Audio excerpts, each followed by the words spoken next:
So I'm here at job 25411, Lakeview Manor. So I talked with Chad Sullivan, and he wants a price to put in a legal ADA ramp, and so I've come up with a design I think works. Not sure if the homeowners will go for it, but I want you to create a aerial for me, pinpoint C1 right underneath the portico. Entry and exit is right here. It's going to be concrete only. There's going to be no traffic control, no permits. Staging will stage on site. We got parking here, parking there, and we can just have this as our work zone right at the front door. Working hours Monday through Friday during normal business hours.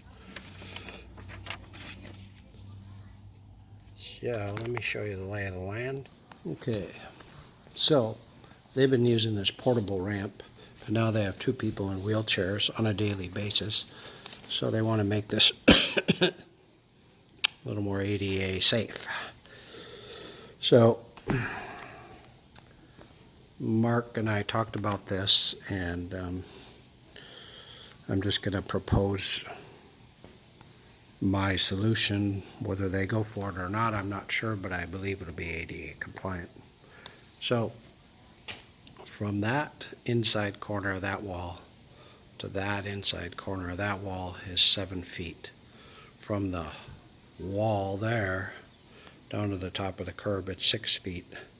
And that drop is right under 6 inches there and right under 6 inches there. I have checked this slab, and it's 10 inches thick. So my solution would be the 4 feet landing would come to about right there. This is flat enough to be a landing,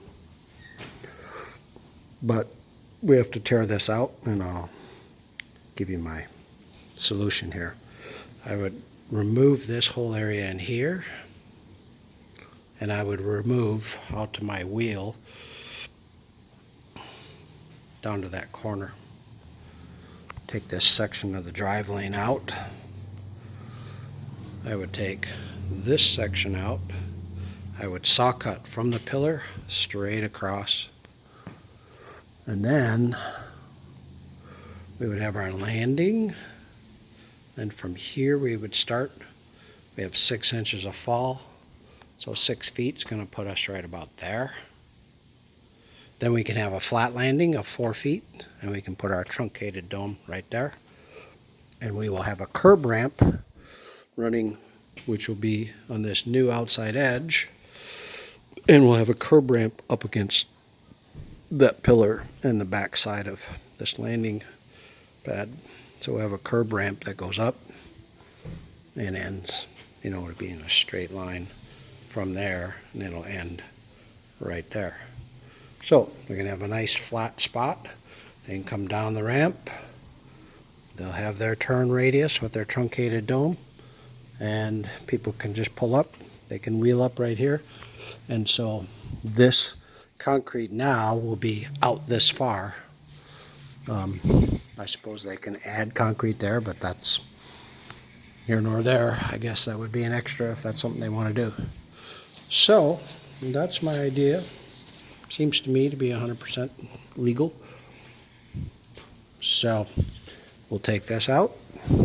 We'll take out the applicable pieces. We'll form it and pour it back in. And so dimensions are,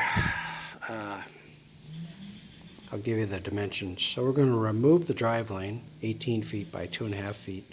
Let's just say that that's 8 inches thick. We're going to remove that portion, 7 feet by 6 feet.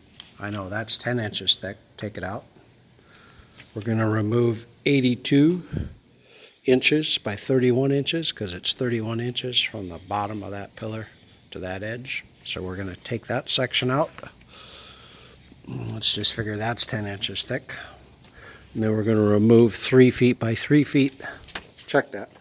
Yeah, 3 feet by 3 feet of 6 inches of dirt, and we'll put back in 2 inches of rock and 4 inches of concrete there. Now, pouring back, we got 101 inches by 7 feet. So from that wall, so out to the wheel is 101 inches. And from the inside pillar to the inside pillar is 7 feet. Then this section is going to be 80 inches by 4 feet wide. Just make that 8 inches on average. That's plenty of concrete. Poured in place curb, 80 inches, 6 inches wide. Figure it goes down 18 inches deep. Same thing on this side. It'll actually be 4 feet less than 80 inches. Yeah. So, just double check my measurements. That back side is actually going to be 10 feet to that corner of poured in place curb. And this front side will be less than 3 feet less than that.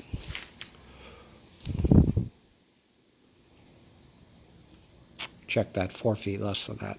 So we just have 6 feet from there to about there. Okay, so that would make sense because I got a 6-inch fall. So I got to go out 6 feet, so it's right about there. 10 feet on the back side, 6 feet on the front side. And then a 3 foot by 3 foot pad in that corner to make up the additional room. One truncated dome. That's the entire scope of work. We could do a little drawing if you want to try and complicate it. It's going to look something like that. You know, the pillar is that square, and you got the curb on the top and the curb on the bottom, the truncated dome in the corner, and then, you know, our bigger pad. So, coming out the front door. But you don't need to. So, that's it. Call me with any questions. Thanks.